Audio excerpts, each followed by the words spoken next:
Hello and welcome, everyone. Welcome to the show. It's episode number 3 of Straight Out of Camera. We are in our 3rd episode already. Can you believe it? So I guess all good things come in threes. This is a live streaming. That's what it's all about.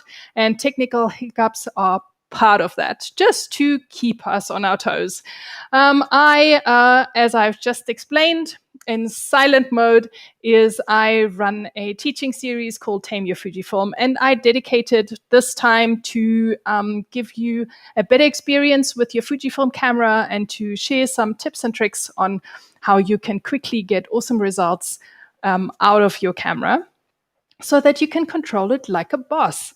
And part of that is also getting straight out of camera results. We are dedicating tonight's show and this series to straight out of camera JPEGs. So we have additional settings that we want to put in our camera to get really super awesome looking JPEGs. And this is where Fuji X Weekly comes in. It's an amazing resource and a wonderful blog by none other than Roesch, and he has dedicated his time to sharing amazing recipes and tips to make your JPEGs look really, really good. And here he is with us live today. No one other than the master chef of Fuji film stimulation recipes himself.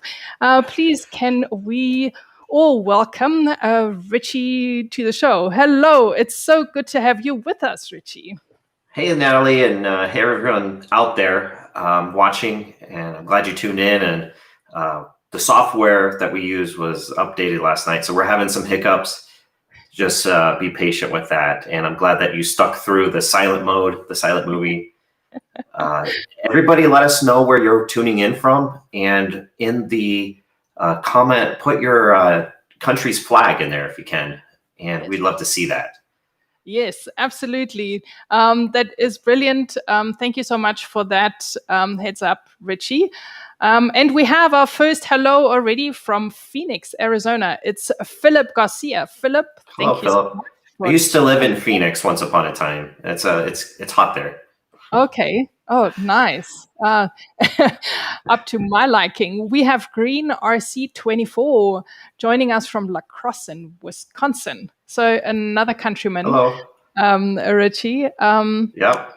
So I did all my nice introduction and nobody could hear me. I was really sad about that. Hello, John. John from Arnhem, welcome to the show. You are on your. How many cups of coffee have you had so far, Ritchie? I got the second one right here. Oh, fantastic! Nice cup. I like it. Oh yeah. Hello, SOS Gemming. Hi there. Thank you so much for tuning in from Indonesia, West Java. Oh, talking about coffee and all. It's really nice. Awesome. Hello. Brilliant. I am sure we have lots of new faces. Hal Mitchell from Nelson. That is British Columbia. Nice one. Excellent. Yeah, we're only in our 3rd episode, so there is a lot of people getting familiar with our series. Chile Moroca was here with us last week. I like that flag. Hello, Johannesburg. Thank you so much for tuning in. And 110 degrees today. That is nice. That is very nice. I like it hot. I do. And we're just coming out of winter. It's the first time that I can sit here with a t-shirt. I am very excited and I'm in a good mood. Yeah, where you're at, it's coming out of winter and into spring. And where I'm at, it's coming out of summer and into fall. And but it's still 110 in Phoenix.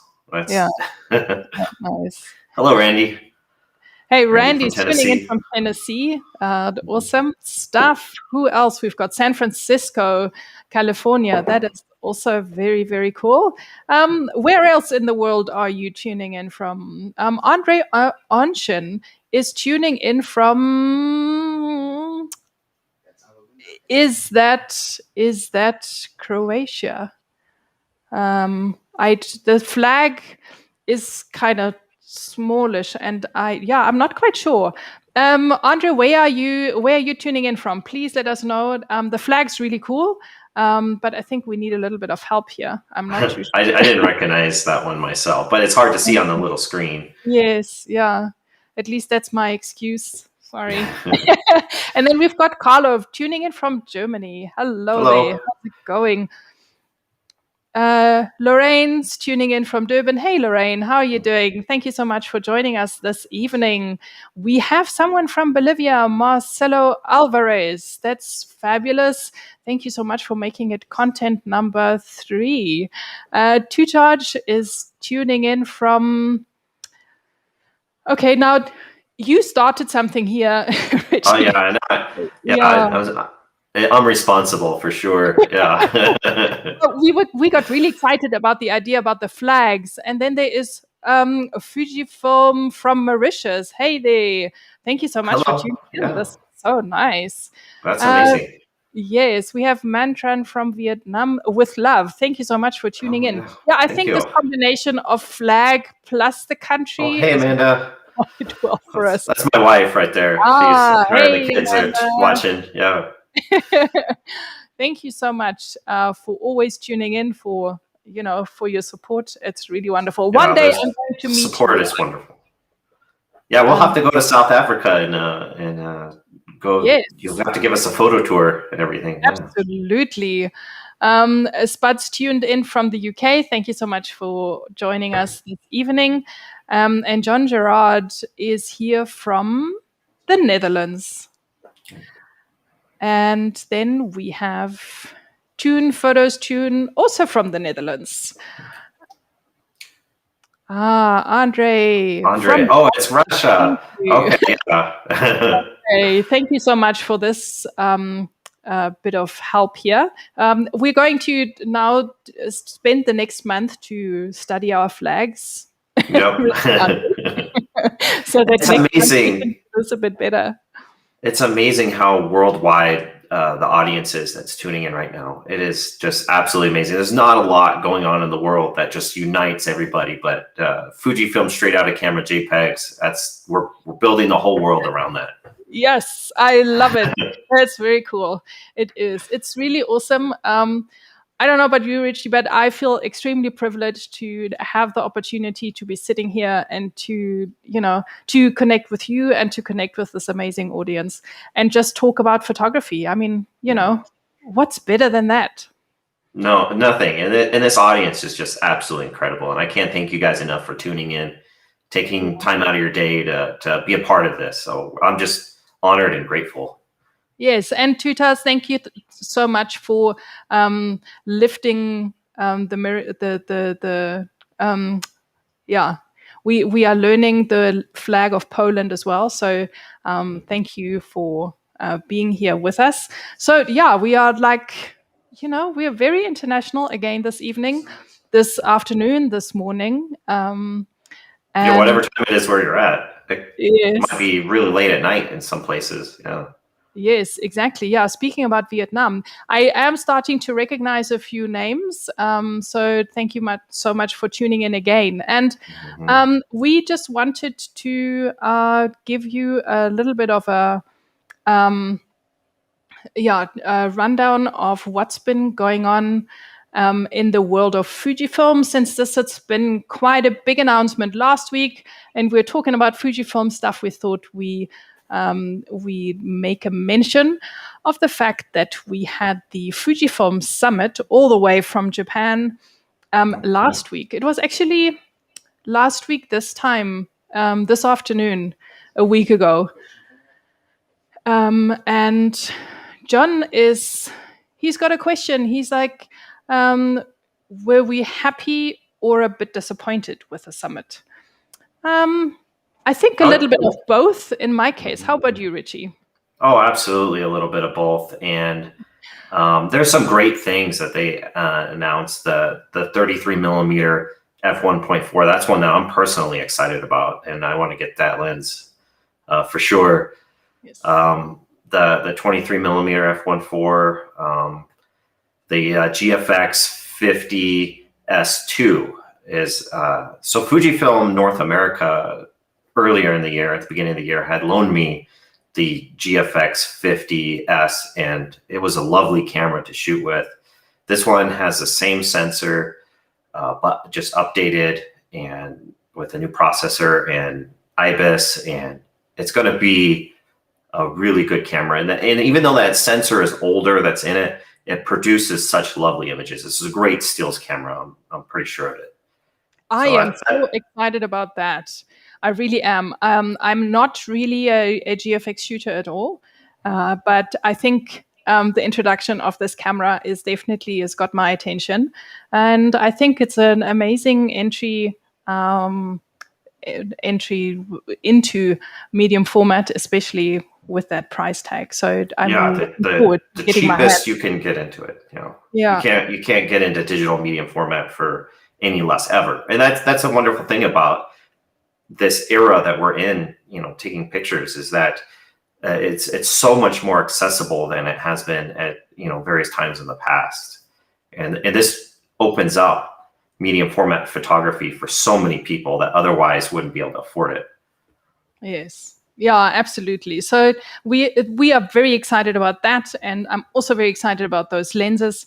And if you have any comments, or if you have a question, not necessarily about the summit, but in general about anything straight out of camera, anything about the show, anything about JPEGs, fire away. We are here for you. We are here to answer your questions. And hi, Emmy. Thank you for joining us. Emmy is a countryman. He's here in South Africa. And I know he used to shoot on a GFX as well. And he says that price makes a huge difference. Absolutely. Yeah, and to go back, I remember when when Pentax released their medium format digital camera. It was probably about a decade ago, and it was a huge deal that you could get into digital medium format photography for a mere $10,000.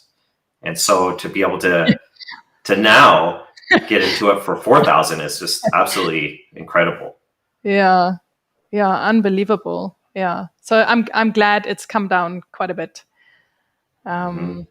Yes, and the lens, we're all very excited about the lens. Looking forward to giving that one a little bit of a spin around. Yeah, not just the technical specs on it, but from all accounts that I've heard, is that the image quality is just special from that lens. Yeah. So lots of exciting stuff to come from Fujifilm. So if you have any questions, you can hit us up in the comments. If we are not able to answer the question right there and then please bear with us. We will attend to answer them at some stage during the show. And we have a few questions that we wanted to have a closer look at straight away. And some stuff that keeps on, comes up in between shows or in other shows. So one of them was people were asking where we can talk about film simulations other than, during this show. Where is a good platform? Where can we share pictures? Yeah, it's like, where can we continue the discussion once the show's over or in between shows and all that kind of stuff? Because this is a community, and one thing that's great about community is being able to communicate and with each other. The audience out there can communicate with each other. So we were asked this question and wanted to kind of give a suggestion. So there's a lot of places that you can go to. Anywhere where there's a group of people shooting Fujifilm cameras, you can pretty much ask questions. But the one place that we thought the majority of this audience probably already is at is the Fujifilm Film Simulations group on Facebook. And this isn't like any sort of like official endorsement or anything like that. It's just the place that we came up with that we thought the majority of the audience is probably already there. It's the biggest group. But any group where they're discussing Fujifilm cameras, that's a great place. But just our recommendation from this show is to point you to that group. And after the show, while you're waiting for the next show in a month, go ahead. If you have questions, if you want to share your pictures, things like that, that's a great place to go. The Fujifilm Film Simulations group on Facebook. Exactly. Because like Ritchie said, I like that. We start a conversation here, and obviously there's only limited time and we want you to carry on. This is only, to get you started. There are a lot of like-minded people in that group, and it's a very active group where people share pictures. And if you have questions, you can obviously pose them to us. But that is a very active group where you can also carry on in that conversation. So so that is the one thing that we wanted to share with you. But we also have some other questions, and this is a bit more of a technical one. And that came, I think Ritchie just said that after we decided that we would cover this question, he's had in the last week, he's had a couple of people asking, because it's wonderful to have the camera all set up for us to shoot beautiful JPEGs, but maybe sometimes there's a situation where we don't really want any special settings. We just want to get how can I say it? Natural looking photographs. Well, I think especially if you don't always shoot out of camera JPEGs. Like for me personally, I have C1 through C7, all of them set up on all the cameras with recipes.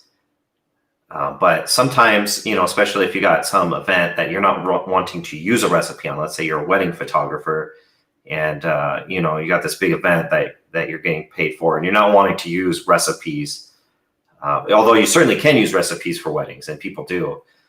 But you want to have something that doesn't apply any of the JPEG settings. You don't end up having to get weird results when you put it into Lightroom.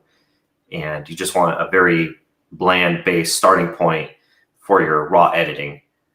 But if you filled up C1 through C7 with recipes, well, how do you get to that? How do you reset one of the C1 through C7 so you just have the default settings? And that's what we're going to discuss. Yes, exactly. So Ritchie is coming to the rescue for everyone who's ever experienced that kind of a problem. And we have the camera Q menu here on the screen, and we are going to talk you through how you can get to the solution of this problem. So Ritchie, over to you. I am your remote control. I'm going to operate this camera here in front of me. And so you're in the Q menu, but if you weren't already in the Q menu, you just hit the Q button and it would pull up the Q menu. So that would be the first step, which you've already done. Yes, exactly. So once you're in the Q menu, then you press and hold the Q button, and that'll open up the Edit Save Custom Settings menu, which is now open. And I see I have Kodachrome, Kodacolor, Ultramax, it looks like. Yes. Maybe an experimental one. Correct. So whichever one that you want to reset, you would select that. Yes. So if you're the test one to get rid of. Okay. So you select that one, and that will bring up a menu. Now from here, it depends on your camera. Each one's a little bit different depending on the generation you have, but it'll all be from within the same area that you'll find how to do this. But for this camera, I'm running on an XT3 here. Yeah, so XT3, I think X-Trans 3 cameras are very similar as well. Yeah. But if you go down to the bottom of this, or the other way you could scroll is actually up, and it would take you to the bottom. But either way. Okay, let's do that. That's the quicker way. Let's go the quick way. There we go. Yeah, and then you see it says reset. Okay. All right, there we go. And then it'll reset it. There we go. And what I want to point out here is that the film simulation that's default applied to each custom preset is in a specific order. So no, C1 is Provia, C2 is Velvia, and C3 is Astia, C4 Classic Chrome, C5 is Eterna if your camera has that. If it doesn't, I think it's Pro Negative High. And then Pro Negative Standard. Anyway, so it's in order. It's in a specific order. So if you want it to be a specific one, that's probably the C1 through C7 that you want to reset. So if you're looking for a Provia, you want to reset C1 and so forth. Yes. Okay, so should we do that? Should we just make sure that what Ritchie's just told us is correct? Yeah. So if he's right, then if we reset C1 and go to the bottom of the menu and go and reset. Oh, hello. Oh, did you go too far? I don't know. I guess so. Sorry. Let's do this slowly. I think what happens is that I'm looking onto the screen here in front of me, and that has a slight delay. So I think that's why. Okay. That's what happened. So if I go reset now, if I now press OK, I expect C1 to have Provia. As standard as its film simulation. Yeah. And ta-da! There we go. And then the other thing I was going to show, and I don't know how well this can be seen on the video here, is that I'm gonna pull it up on my X1 or XE4 is what I have, and so when you go to, I don't know, does it focus on that? Can you see it real well? So this is the edit save. Yeah, it's not. Just hold on 1 second. Yeah, I think it was. It didn't want to focus. I was holding it too close. It was trying to. It was trying to, but if you if you pick the C1 through C7 that you want, it'll bring up a different menu than what the XT3 has, just a little bit. But in that menu, it has, if anybody can see that, I'm not sure. It says erase, and that's what you. Let's see if it'll still doesn't focus. Almost, it's so close. Okay. Well, anyways, in there it says erase instead of reset, and that's what you're looking for on the newer cameras is erase instead of reset. But it's the same. It's the same thing. It's very similar. So if you want to have a default C1 through C7 just for when you're shooting raw, but you've already programmed all C1 through C7, that's how you reset it to factory. Yes, excellent stuff. A big round of applause to you, Ritchie, and thank you for sharing that with us. Yay! Yay! Let's see it from the audience as well. Let's see if you can work this Facebook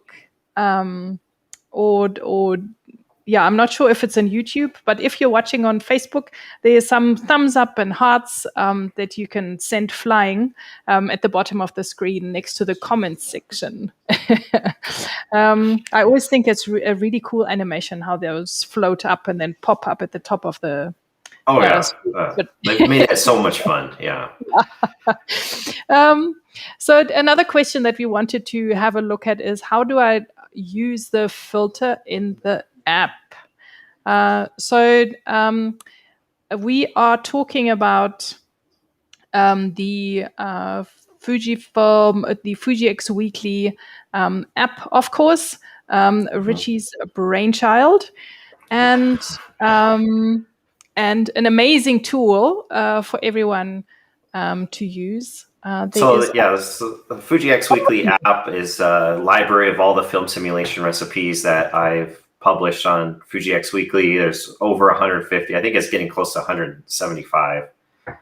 And it's a library of them that you can take on the go, have it with you wherever you're at, even if you're outside of cell phone coverage. in the middle of nowhere and you want to pull up a recipe, you can do that. So it's really great tool for anybody who shoots Fujifilm JPEGs should have this app, in my opinion. And yeah, it's absolutely it's an amazing resource, and there's a free and a paid version, and the filter option that is available for the paid version. And we want to demonstrate why this is such an awesome way for this app to be used. So it's definitely worthwhile looking into this. So I think, Ritchie, do you want to, since you're the expert in this, sure.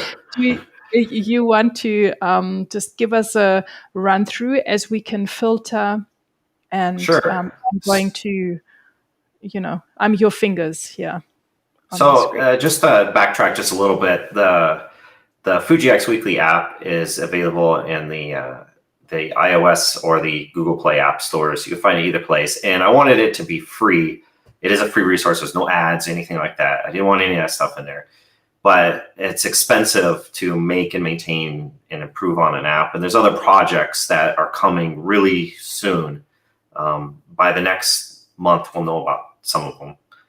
But some great projects in the works. And all this stuff, it takes time, it takes money, and all this kind of stuff. So I wanted a way that people who are interested in supporting what Fuji X Weekly is doing, what I'm doing, that they could do it. And it would be fun for them. It would be rewarding for them to do it as well.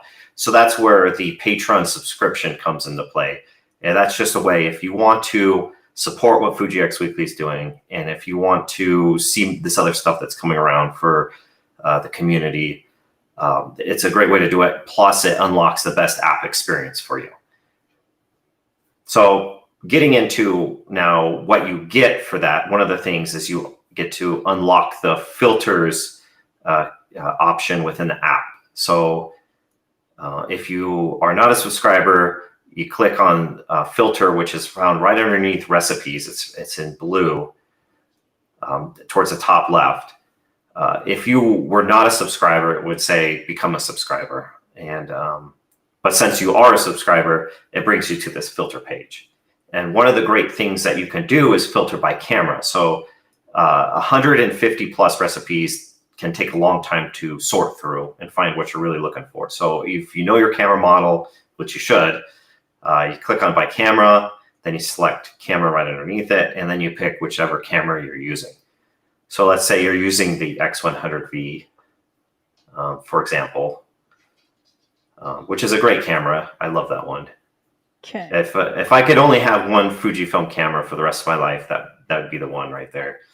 Yeah, I'm with you on that one. Definitely. So I've selected it. Okay, so you selected it, and then I believe there's a done, at the bottom. Yes, there's click done. At the bottom. And then you click done again. Hold on a second. Oh, you selected X20, which is fine. You could select X20 if you want. Didn't mean to do that. There we go. There we go. And then you hit done in the top right corner. And it brings up all of the recipes are 100% compatible with the X100V camera. And if you see it, it's a pretty good list, right? There's quite a bit in there. Yes. And you can sort it alphabetically, or you can sort it by date, newest to oldest, which is kind of a fun way to do it. So if you're trying to always test out the new ones. So it's quite a few, but if you go back into the filter section, I'm going to show you something else. Okie. You can censor, or you can filter by sensor instead of by camera. And within camera, you can only pick one camera. You can't pick the X100V and the X-T2 or something like that. But within sensor, you can pick as many sensors as you want. And there's an advantage to this. So if you were to pick, let's say, X-Trans 4 and X-Trans 3, and plus we're going to throw in there the GFX. Okay. For fun. Just for fun. Just while we're at it. While we're at it. And you hit done. Yeah. Okay. And then you hit done again. There we go. And now you got a much longer list. And let's say you have the X100V, you can actually use all of these recipes that are in here, which is significantly more. A lot. A lot more. How do you choose? They're not 100% compatible, but they're 99% compatible. And the big difference is with grain. With the newer cameras, and I know we'll talk about, I think we have a slide for this in just a moment, but with the newer cameras, you have to choose between grain size, large or small, but the older cameras don't have grain size. Yeah, so if you have the XT4, X Pro 3, X100V, XE4, and the XS10 is another one that's not in that list that's shown there on the left. Mm-hmm. Those all have grain size that you have to select, either large or small. But the X-Trans 3 and plus the XT3 and XT30 have strong and weak. So you select strong or weak on the older cameras, and on the newer cameras you select strong, weak, and then large or small. So if you want to use the recipes that don't have grain size, you have to decide for yourself what the grain size should be if you want it to be large or small. And you'll have to make that determination yourself. But you have so many more options now that you can choose. And it can be overwhelming. It still can be overwhelming. So there's another thing I want to show you in the filters page that could be helpful. Okay, let me scroll back up here. Without making you dizzy, I'm gonna go fast. It's a big list. There we go. It's a lot to go through. So if you hit filter again. There we go. And now underneath where we have sensor and camera, we have simulation, color, slant, black and white. So if you know that you want to pick a recipe that uses classic chrome, for example. Okay. So if you hit simulation, and then you hit classic chrome, and all of the different film simulations are in there.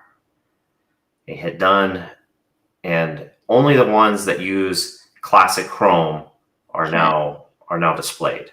So you filtered out all the rest, and these are your options for classic chrome. But let's say that you're not sure that you want to use classic chrome. You're not sure what film simulation you want to use, but you still want to kind of narrow it down. If you go back to the filter page, there's the option, the color slant BW. You can pick either the color recipes or the black and white recipes and choose. If you know you're going to be shooting black and white, you pick that, and all the color ones are filtered out, and you don't have to scroll through those. So now it's just the black and whites.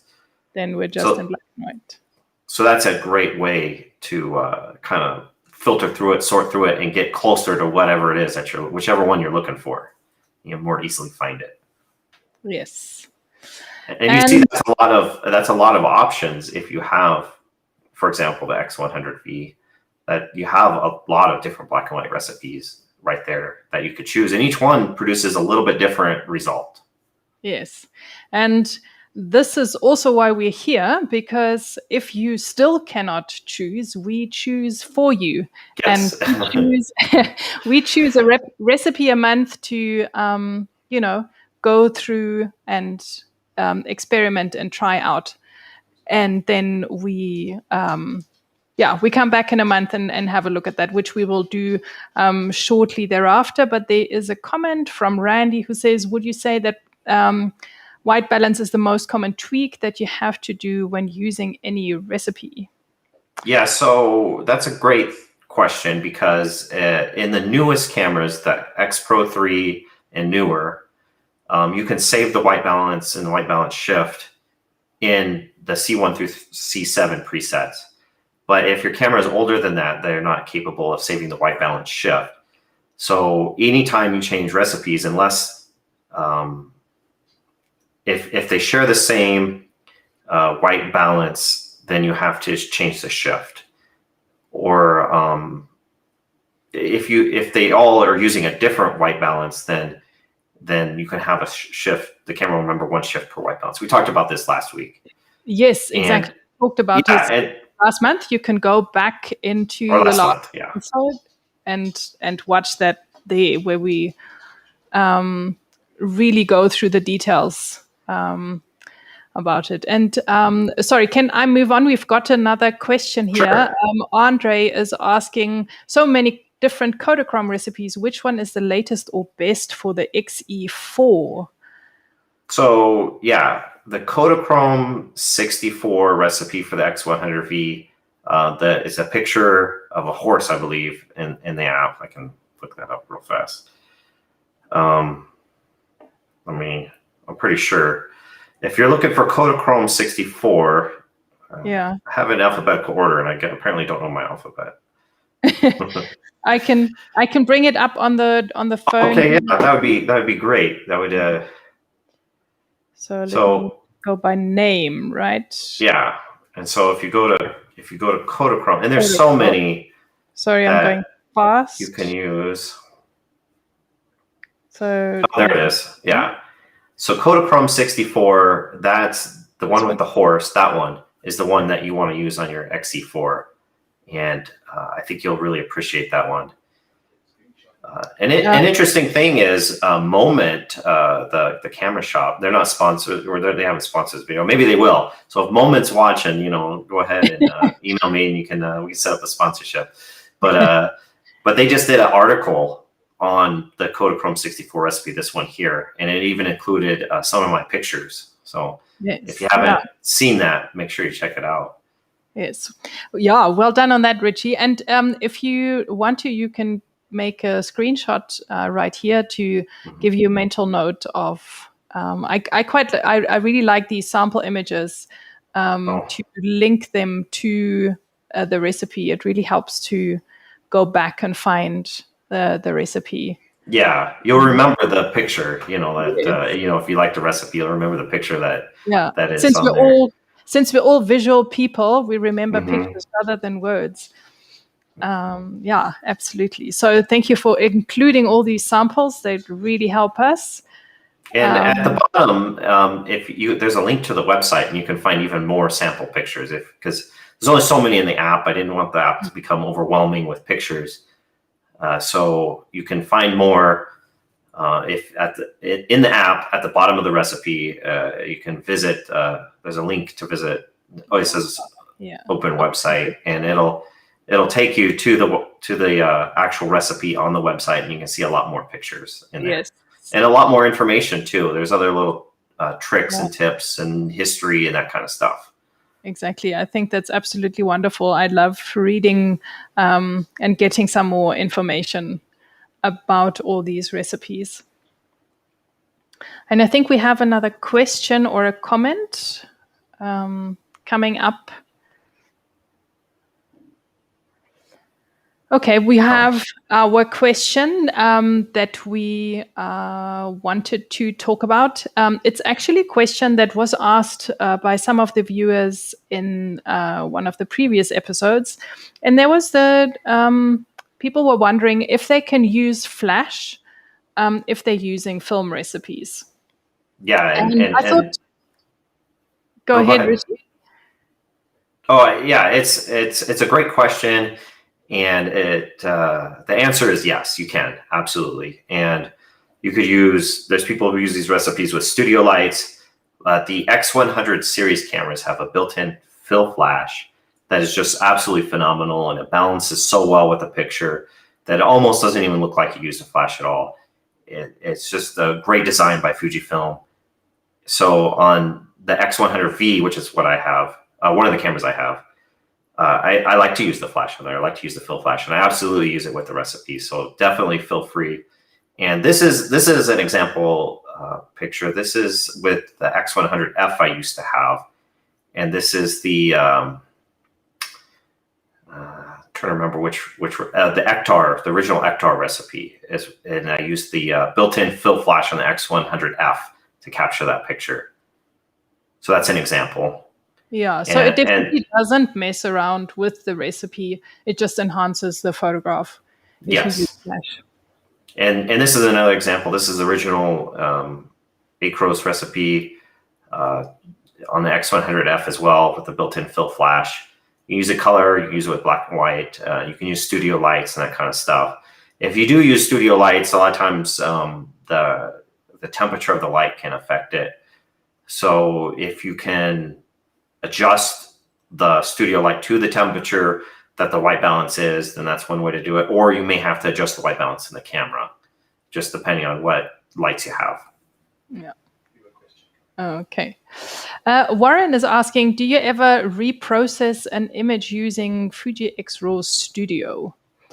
So I don't. I haven't up until now because I am really trying to focus on getting it right in camera, and I want to get away from my computer as much as possible. I want to really enjoy the camera in the field and take more pictures. But I want to also throw this question at Ritchie and see how he goes about it. Yeah, so I don't use XRAW Studio myself. I have in the past. I have it on my computer. I just prefer to do it in the camera myself. That's me personally. There's no right or wrong way to do it. XRAW Studio is a pretty nice software. It's very unique in that it uses the camera to actually do the processing, and so you get the exact same image quality as if you shot the recipe using the camera. So it's a really great tool. I have nothing against it. For me personally, I'd rather not sit in front of a computer. I'd rather have the camera in my hand and be using the camera. And believe it or not, I actually, when I create recipes, I do it in the camera, not with XRAW Studio. So it's a great tool, but it's just not for me. That's my dad. That's my dad right there. I just wanted to say, okay, David. Hi, Dad. Thank you so much for tuning in. This is really nice. Thank you so much. This is wonderful. It's a whole family affair. Yeah. You know, it's great to have the support of family and everything. You know, it's been great. The family and friends and everything. You know, really supporting me in all this. So, I just want to say thank you to them, to my family that's watching, and all my friends who have been supportive and everything. And it's I definitely feel the love. So it's great. That's fabulous. Yes, and you deserve every bit of it also from the viewers. I wanted to just give you a quick rundown as to the main reason for the show, even though we are already way into our time. But in this series, we really want to, open up the channel for you so that you get the most benefit out of it. Like I said, we're looking at one recipe a month to make it a little bit easier to, to really focus on one recipe and see what it is all about, what you can create with it, and where it gives you the best results. So you have a month to shoot with it and to experiment, and then to upload and share your images with us. We have, a link that we share with you where you can upload images. And Ritchie, do you want to carry on with, the rest of so it's all about? The show is on the second Thursday of every month, and we will showcase your guys' pictures. And that's one thing that I'm super excited about, is seeing your guys' pictures with these recipes. And so that's one of my favorite parts about this show. And I hope that it's a favorite part for you guys too. And we'll have another thing that we do is we discuss your questions and hopefully provide some good answers for you, and that you find this show helpful to your photography. You learn something new. And so that's what this show is all about, is all of that. And and then for those who do submit a photograph, you're entered to win a 1-year Patreon subscription to the Fuji X Weekly app. So one person a month will be fortunate to win that. But in order to enter, you have to submit a picture using the recipe. Exactly. So it's definitely worth your while to enter. This is the link. So take a screenshot right here. You can use the QR code or use the actual link that you can see now. This is where you can upload your images for, the next month. This link is open for the film simulation recipe that we will be introducing towards the end of the show. But this last month has been all about Fujicolor C200. So we've been looking at this recipe in particular. It's been, a bit of a newer recipe that we wanted to look at in the opposite of what the previous show's recipe was, because we looked at the very traditional Kodachrome recipe, which was like all traditional and is no longer available in actual film. And so I thought in opposite, or on the other extreme to that is Fujicolor C200, which is an actual film that is still available today. It's a consumer grade film and widely available, affordable, and is good for any kind of scene. I even still grabbed myself one of those rolls. This is what it looks like, and if you've never done this is quite. It's so nostalgic. Yeah. Brings back good memories to take this film out of the canister. I don't have a film camera here in front of me. This is more like a prop, just to make myself feel better. But we have, if I can just move us along, we have Jess Young, who created a video about the actual film, Fujicolor C200. She created this video for ORMS TV, and we just wanted to share a few moments of this video with you, just to give you a bit of an introduction to this film simulation. I am not a professional photographer or even an incredibly experienced analog shooter. I photograph with the exclusive purpose of capturing the places I witness and the people I share a life with through a lens that is uniquely my own. I shoot a lot, every weekend if I can, and in a variety of uncontrolled conditions. So I need a film that is available, reliable, versatile, and inexpensive. Fujicolor C200 is all of those things, and that means it's perfect for beginner film photographers or those who need a constant, everyday companion that offers them the technical and financial freedom to shoot regularly, while still obtaining good quality results with a strong aesthetic personality. And this is what the recipe for this month is based on. I wanted to ask also, now I've been blabbering away about my experience with the recipe, but Ritchie, do you want to share a little bit about the recipe as well, if you don't mind? Sure. So Fujicolor C200 film is a consumer grade budget film that you could find in, the corner drugstores, anywhere really. It was very widely available. They introduced it in 1990 and it's still going strong today.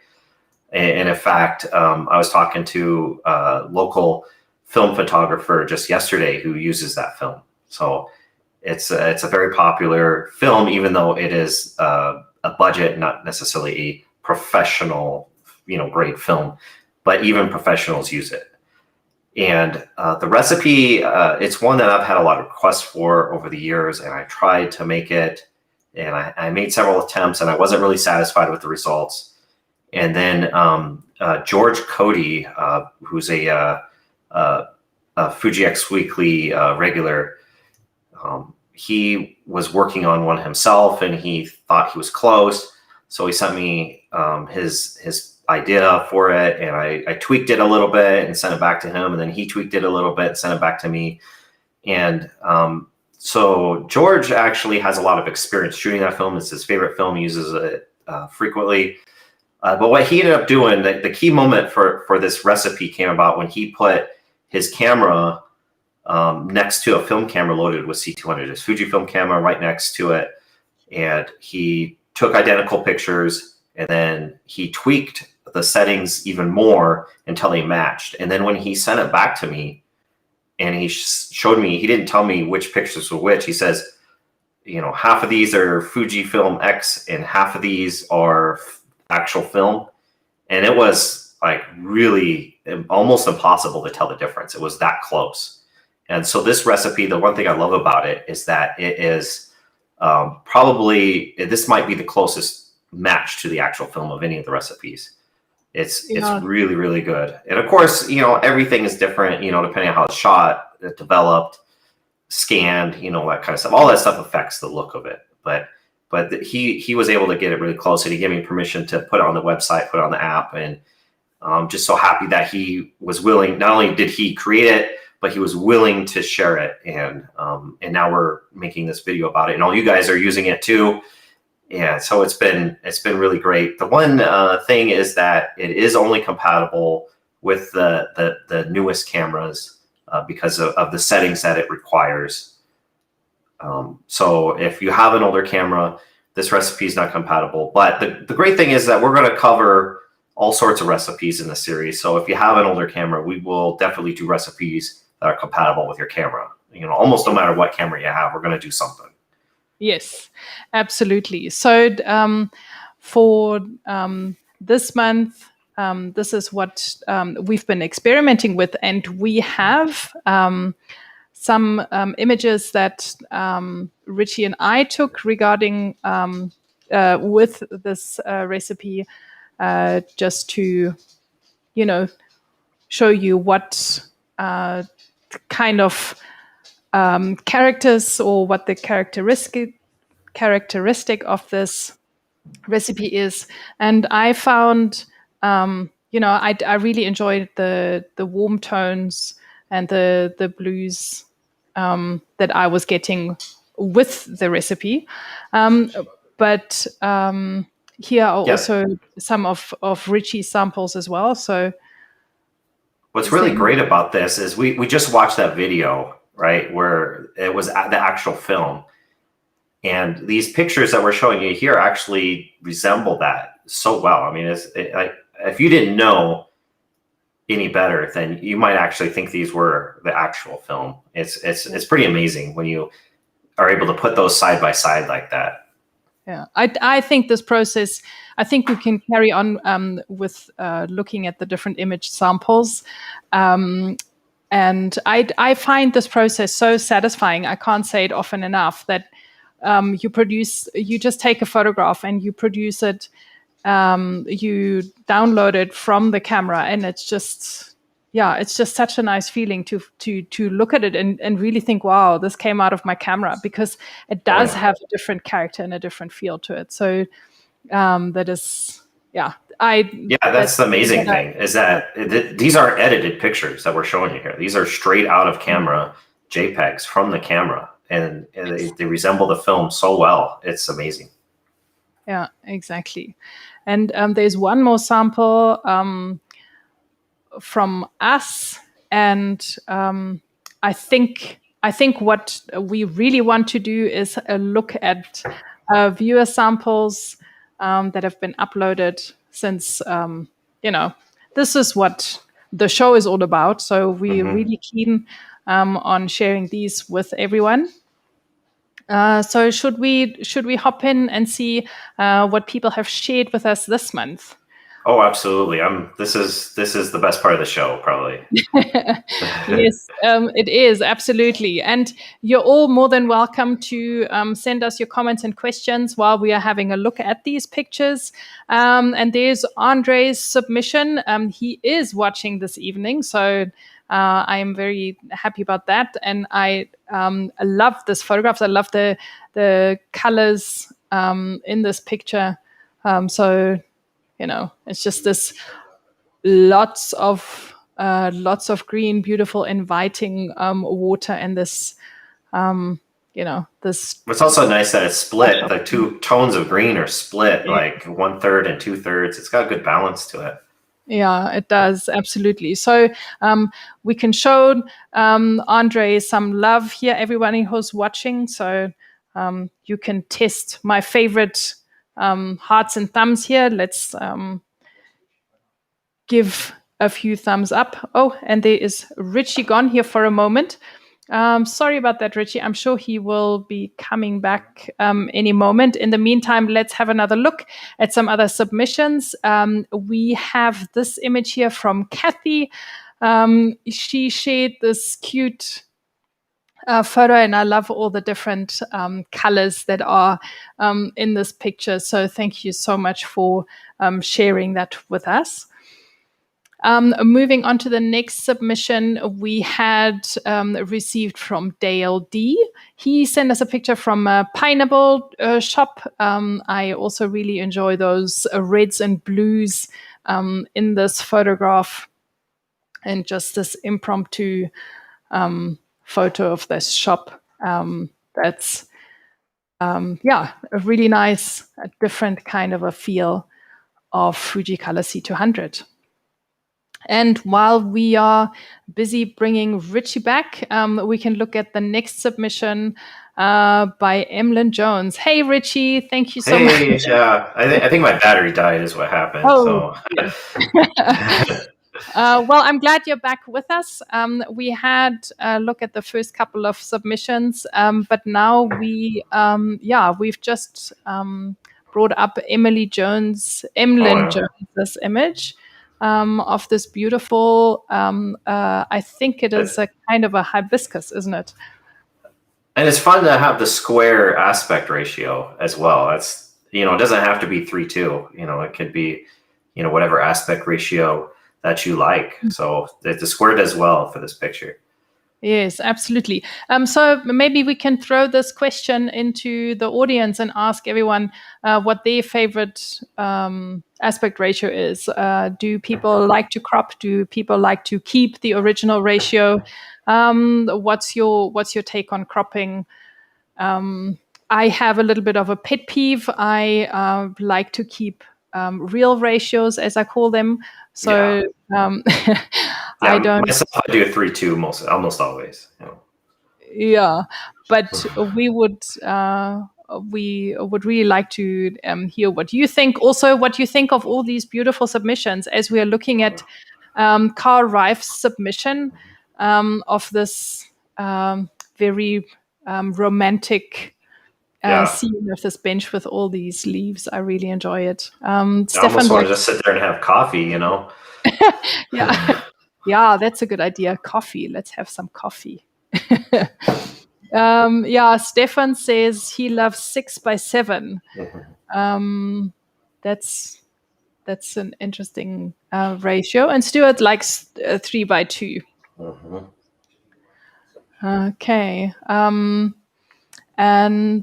So here's a really beautiful submission by Carl. I absolutely love this image, and the combination of these greens and browns or oranges are really nice.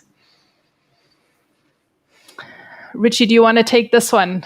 Sure. This was submitted by Kelvin, it looks like.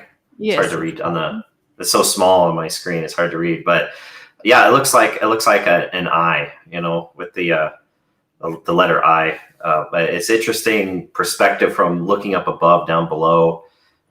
You got these bright highlights and then the greens around the edges. It's a pretty neat picture. Yeah, I agree with you. It's an interesting angle. Absolutely. Yeah. So thank you for submitting that. And then we have another portrait-oriented image. And this one is from Melvin Brinson. Thank you so much for that submission, Melvin. This is a beautiful butterfly, and I love the red of the flower, how it pops out. And then you can still see that beautiful blue that you get from the film recipe. So all of these colors together really make this, a really nice, interesting, eye-catching image. So thank you for that. And Philip submitted this one.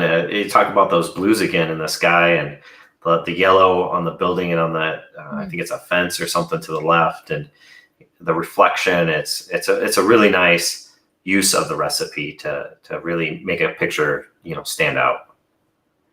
Yeah, I also love all the different colors in there, and my eye keeps on popping around all over the screen, going from one to the other. So that's really that's nice. the thing is that, a picture, most people look at it for just a moment and then move on. But, a picture like this, it keeps you engaged in it for a little bit as you move around and see all the different elements. Yes. So can I ask the audience what everyone is thinking about this image or any of the other submissions? You're more than welcome to share your thoughts with us.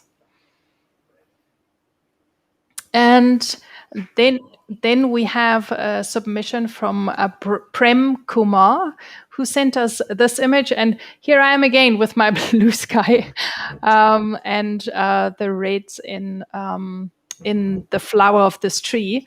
It's really nice. And I think the square crop also works really well here because it, really cuts this image in the diagonal. So that makes it for a very interesting dynamic in this picture. What do you think, Ritchie? Oh yeah, and I like the cloud that's into the top left corner. That's the same angle as the branch. Yes. That's a neat element to include that. Yeah. Yeah, absolutely. And then Richard, is that say? Oh, Ricardus.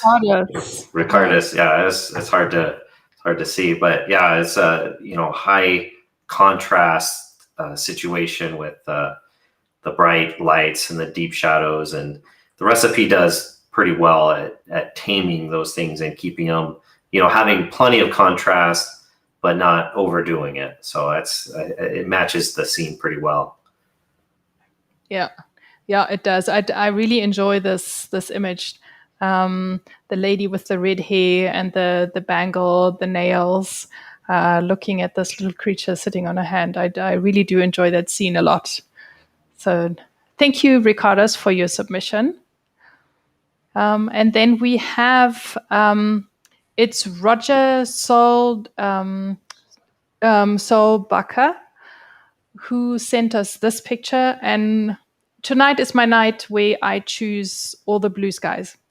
Clearly, since we have another one of those, the structure at the swimming pool, nice and graphic. So I do like that, and then obviously, the bird right at the top of the frame, a seagull, I believe. That's flying through. It's a neat little surprise, in the top. Yeah, absolutely. We have a comment from Stefan. Thank you so much for your enthusiastic comments here, Stefan. We really appreciate it. He says, I really appreciate that all of these pictures do not have the typical Fuji classic negative look. I've seen it way too much. Well, I'm glad we can help you there, Stefan. Yeah. So I love classic negative, and you can get a lot of different looks out of it. But this one is not, like you said, the standard look. It's definitely a little bit different, but it's very nice. Yes, absolutely. And sorry, Space Gary. Cadet. Yes. Yeah. So Space Cadet submitted this one. Oh, hello. And so you might recognize this location, maybe where this is. Yeah. Well, I've been looking at Space Cadet's submissions. He's been very eager at sharing in his photographs, and it's quite interesting to kind of recognize a few scenes in your hometown of someone else's photographs. So yes. Yeah, that's amazing. I love the use of the blue and the yellow. It's a very simple picture, but the color that's included in the picture really what make it work. Yes, very nice and complementary. Mm-hmm. And here we're looking at the submission by Walter Thompson. It's a nice. I like that feel that I'm getting from looking at this picture. It's nice and it's timeless in a way, and and just the scene. It feels like yeah, you just see that walking down the street, and you spot those windows and the brick, and it's just like a homely kind of a feeling that I'm getting when I'm looking at this photograph. Like you said, it's a very timeless kind of picture. It could have been captured in 1990 or 1980 or even here in 2021. Yes, So yes, absolutely. And then Thomas submitted this beautiful picture here of this marina with these boats. It just the light is so incredible, and I love the reflections and the very subtle colors. Like this is the clarity of the picture is just amazing. This is a beautiful picture. It definitely is. Yeah, I love the crisp look in the picture, and also the different colors. It's really very attractive. So well done. And I think this is the last of our submissions. So thank you so much to each and every one of you for submitting your photographs.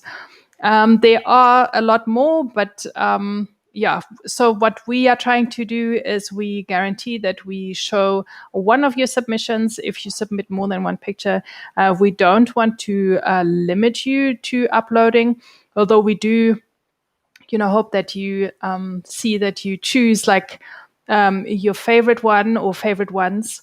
And then we choose from there, and we will definitely show one of your submissions during the show. Adnan Omanovic is asking, can you tell us your experience with different lenses regarding recipes and final photo? Is there a huge impact in grain, for example, in black and white photos, especially when using third-party lenses? I'm throwing that at you. Oh, go ahead. No, I wanted to say, like, please, Ritchie, share your thoughts on this. Lenses can have a big impact on the outcome of an image and how it looks, how sharp it is, or what kind of character is to it. I don't think there's any real difference in grain and how the grain looks. It should be pretty similar across the range, but I mean, I love using vintage lenses myself, old Russian lenses or things like that. And I have a few third-party lenses I use. Of course, Fuji lenses are great. They're very sharp and superb image quality. There's a little different, I guess, than maybe micro contrast, which might make the grain stand out a little more, maybe if you have a lens with a lot of micro contrast. But it shouldn't really affect the grain for the most part. Yeah, like you say, it may just make it look like it because of the contrast that you get with the different lenses. Yes. Yeah. So if we don't have any more questions regarding this recipe from the viewers, I think it is time for us to introduce what's coming up for next month. So like we've said, the Fujicolor C200 was a recipe where you needed your classic neg, which obviously limited this recipe to a few number of our viewers. And to redeem ourselves and to make sure that lots of you can take part in this month's experiment and get to shoot a lot with lots of different kinds of cameras, we have chosen Kodacolor. So, Ritchie, do you want to share in a little bit of the history of this recipe? Yeah, so this recipe kind of came about because I was getting requests to make a recipe that mimics the look of some, famous classic photographers.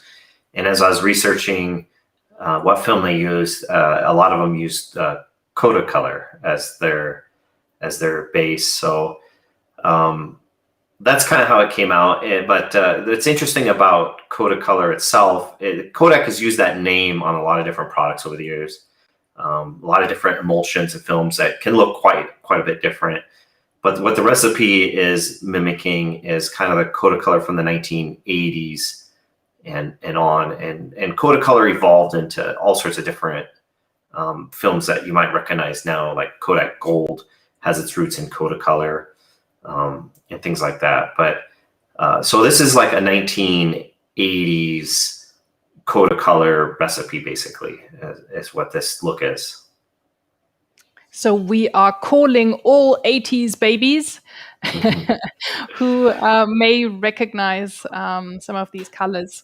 So we wanted to share a few samples just so that you get a better understanding, a better idea as to what kind of colors and what kind of feel we are looking at. And let's start with one of Ritchie's samples. Do you want to share a few words on this photo? Yeah, so this is a great one for a number of reasons.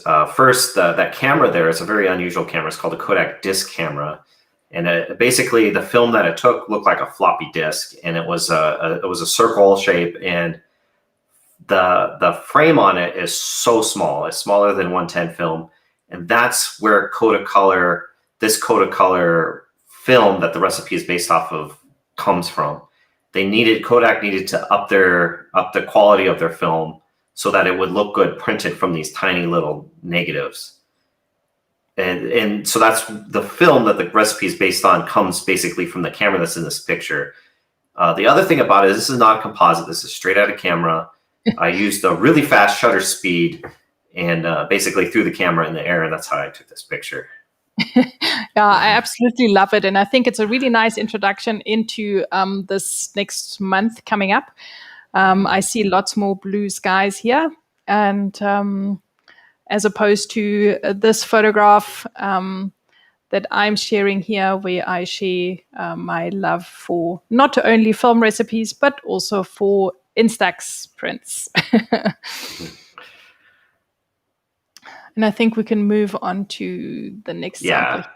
So this is my son, Jonathan, and that the hat he's wearing is his grandpa's hat with a rattlesnake rattle on top of it. Oh, David, that's your hat. No, not David's. His other grandpa.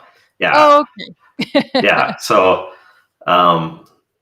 it produces interesting colors on skins and stuff. It's a really nice photograph, and I love the contrast between the foreground and the color of the hat, and then the background, the more greenish kind of tones. It's really a really very nice picture. And then we have one of my favorites, a landscape photograph, and taken on a day out with the dog, and capturing the water just before it gets all rippled up by the dog swimming in it. And just blues and greens and just old colors. So this is in a park nearby. It's called Delta Park. So if anyone watching from Johannesburg, South Africa, maybe you recognize the scene here. So this is just a snap in downtown Salt Lake City, and just looking through a window at the high rises. And the recipe just kind of gives it a little bit of a vintage feel. I like this recipe. Looks really good with like the sunset or sunrise colors. If you use it near sunset and sunrise, you get some really magical results, I think. Okay, so there's a great tip. So it's obviously, you've got some time to play around with it and you get a feel, and we suggest that you use it at different times of the day. So here you've got a bit of a head start, knowing that if you an early riser or love your sunsets, then and speaking of early risers, there's my other passion here for coffee. It's my grand's coffee grinder that caught a little bit of rays from the window on the other side there. And so nice warm tones that you get with this recipe as well. Oh. Yep. So if you want to submit, you want to submit your pictures captured with the Kodacolor recipe. This is where you want to do it. Take a screenshot and use the code there, or just put in that web address. Submit your straight out of camera JPEGs captured with that recipe, so you can be featured in the next episode next month. Yes, and be entered to win a Patreon subscription. Yes. So we always make sure that we share the link. So we will post it in the comment section to this live stream. And throughout the month, Ritchie and we do share a couple of posts and photos on Instagram, Facebook. We always remind you to upload your submissions, and there we will share the link as well. We are also busy. Can I spill the beans that we're busy working on a bit of a landing page just to bring everything together, to make sure that if there's anything or whatever it is that you want to know about the show is all in one place. And we will share upload links and the current month's recipe there as well. So that is in the making. But up until then, you can take a screenshot here to make sure that you've got the QR code and the link available, so that it's easy to share pictures. We really are not creating your images. It's really just for us to see all the different things that you can create with the recipe, and just to get a variety of what's it's possible. Really inspiring as well. It's just really inspiring to see all your guys' images. It is, absolutely. We've got, Ritchie, we've got a question here from Tutaj, who's asking which Kodacolor. Is it VR? So there's obviously different recipes available. Yeah. There's a lot of varieties of Kodacolor. They use the name on a lot of different emulsions, but Kodacolor VR is what this recipe is intended to mimic. And the first Kodacolor VR, there was a second one even that came a little bit later. Okay, and the recipe itself, that is the recipe in the app that we are looking at. I think that is possibly so that to confirm. Yeah, so that picture. Yeah, I was going to say the picture with the Kodak disc camera is what you're looking for, and it's that one right there. So if you're not sure, take a screenshot here, and remember the Kodak disc camera that's floating in blue sky. That's the recipe that we're looking at the moment for this coming month. All right. So yeah, please do share your images with us. You can share from straight away. The link is open, and make sure that it is the Kodacolor images that you share with us. Don't hold back, and and let us see what you can come up with. Yeah, I'm looking forward to it. Can't wait. Absolutely. And if you have any other questions, you are more than welcome to throw them at us. We are here for you, and we'd love to connect with you, and just, anything. There are so many things that, come to play about the camera and the recipe settings. This is the time that you can send those questions, and we are more than happy to.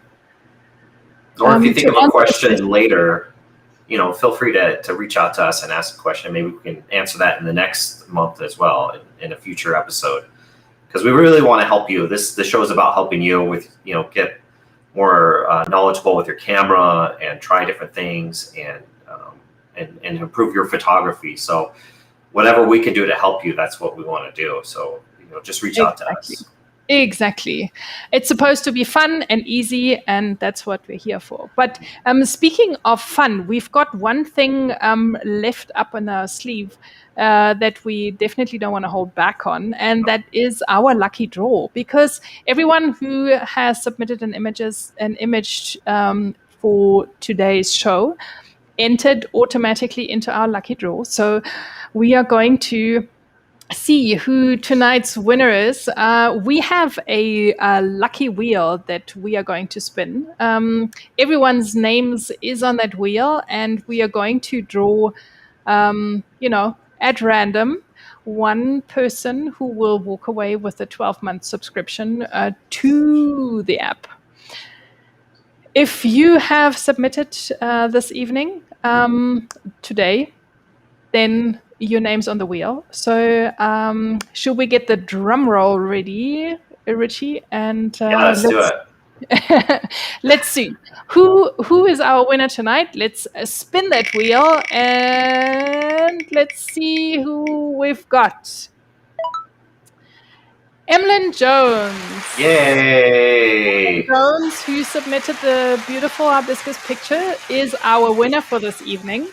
Emlyn, if you are watching, then congratulations to you. Please, you can send us a comment and let us know, that you're with us, and then we can give you a big shout out and another round of applause and drum rolls. Otherwise, if you're watching this after the live is finished, please do get in touch with us. You can DM us and let us know. And then we can take it from there. Congratulations. Yay. Just be sure to get in touch with us. Yeah, just Emlyn, email us or message us or comment on something on our websites or something. Just let us know that it's you, and so we can get in contact with you and get this to you. Exactly. If you watching, then let us know, and we'd love to make you a winner. So if there are any questions still in the audience, we are still here for you, and we still have a few more minutes, although we've been going a long time already. Again, I'm looking at the time. Past our time. We are on an hour and a half. That seems to be where we're heading at. I think the last couple of episodes have also been around that time. Mm-hmm. It's just so nice to be here with you, to see so many of you watching. And so it's always fun, and talking, about photography is just awesome. So and the time just flies. The time really does fly. Yeah, it does. There's so many things to share and to talk about. An hour and a half is nothing, really. Well, it reminds me of Peter McKinnon. He's got the 2-minute video that he puts a timer on, and then it ends up going like 10 minutes. He passes the 2-minute mark like really early on in the video. So it's kind of like that. We're supposed to be 45 minutes, but yes. Here we are, an hour and a half, and still going. Yes, we have double the fun and double the time. There's a question. Hi, Miguel. Miguel's asking, are there chances of one day being able to pass the settings from the cell phone directly to the camera? That would be really amazing, and it would take... Oh, and there we lost Ritchie. But I'm sure he'll be back with us in a second. That would be amazing. Like Ritchie was saying, it's more of a Fujifilm question. So Fujifilm Mauritius, if you're still watching, and anyone else from Fujifilm who may be watching, that would be absolutely awesome. So I hope that you guys are working on this. And I think Ritchie is back to hop in with us again. So while he's busy getting his connection back, if there are any more questions, please send them through to us. John saying thanks to both of you. Thank you so much, John. It's wonderful for you to tune in. I know that you've been watching before, so thank you for your support. We hope that the show is helpful to you.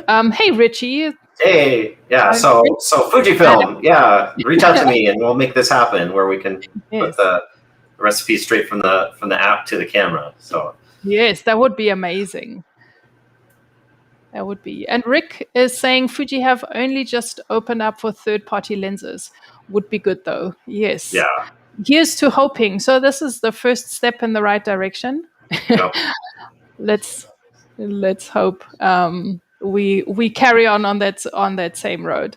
I think it is this time to say goodbye and thank you to everyone. It's been absolutely wonderful. I wanted to give a big shout out to Ritchie, everyone in the audience. You can join me and big up to Ritchie for spending so much time and for taking the time to be here with us today, this morning, this afternoon, this evening. And it's absolutely wonderful to have you here.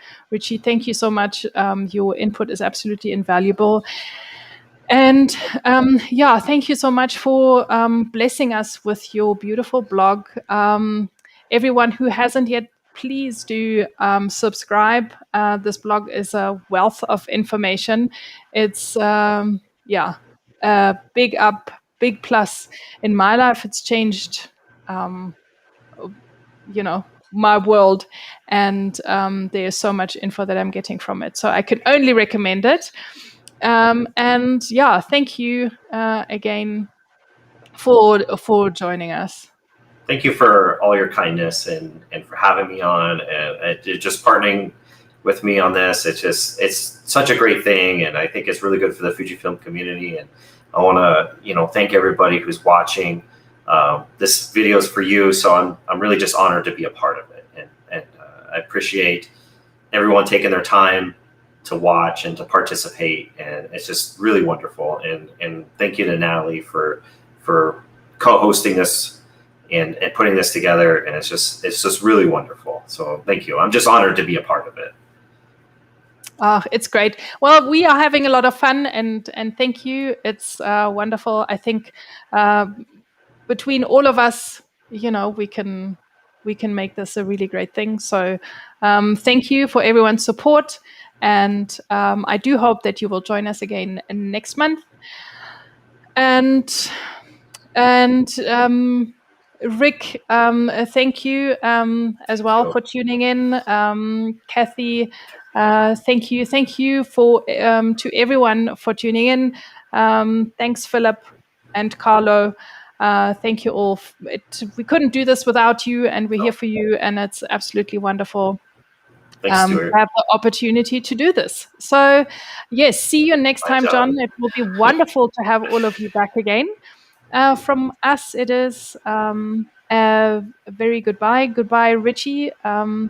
It's, I can't wait to do this again. Yep. It'll be great. One month, second Thursday of every month. Yes. Be here. Every second Thursday of the month. Be here. Don't miss out. So the next date that we are looking at is the 14th of October. So do mark that in your calendar so that you don't miss out. And from me, it is a very good evening. Goodbye for now, and see you next time. Bye, everyone. Goodbye. Bye.